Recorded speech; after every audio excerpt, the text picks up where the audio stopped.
چادر میں لپٹنے والے، اٹھو،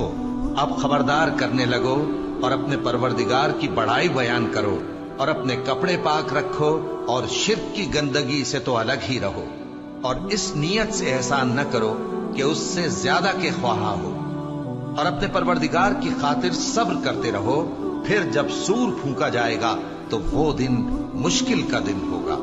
یعنی کافروں پر آسان نہ ہوگا۔ مجھے اس شخص سے سمجھ لینے دو جس کو میں نے اکیلا پیدا کیا، اور میں نے اس کو بہت سا مال دیا اور ہر وقت حاضر رہنے والے بیٹے دیے، اور اس کو ہر طرح کے سامان میں وسعت دی، پھر بھی لالچ رکھتا ہے کہ میں اسے اور زیادہ دوں۔ ایسا ہرگز نہیں ہوگا، یہ ہماری آیتوں کا بڑا مخالف رہا ہے۔ میں اسے ایک بڑی چڑھائی چڑھاؤں گا۔ اس نے غور و فکر کیا اور ایک بات ٹھہرا لی، یہ مارا جائے، اس نے کیسی تجویز کی، پھر یہ مارا جائے